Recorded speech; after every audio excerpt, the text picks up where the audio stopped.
The budget and where it comes from. Every year the council sets the budget to pay for the delivery of over 800 services in the city. We make sure that the budget always balances, and we spend £778 million in total.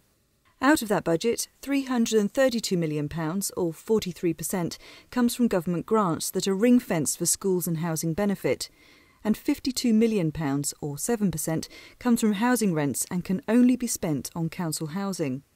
The remaining funding is made up of 14% from council tax, 14% from other government grants, 7% from business rates, and 15% comes from fees, charges and rents. The budget and what it's spent on. The budget is used to pay for services that most people see or use every day.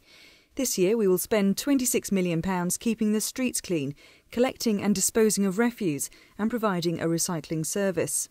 £33 million will be spent on transport, including street lighting and maintaining the roads, as well as free bus travel for older people.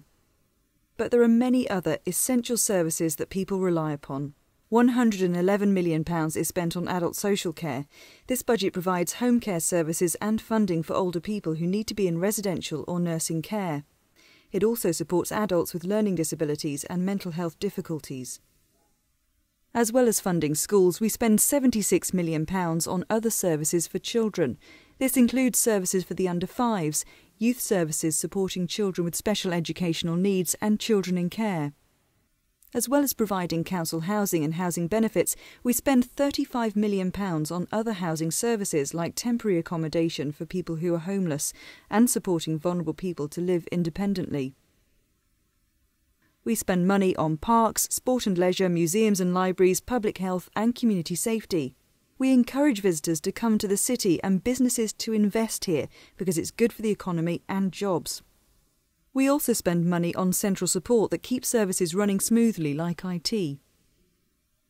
The budget and how it's changing. As the profile of our population changes, so do demands on council services, and the cost of providing many of our services continues to rise.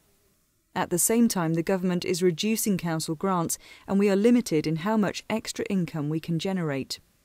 Over the last 3 years, we've saved around £60 million, mainly by doing things differently and working more efficiently to minimise the impact on the services the public see.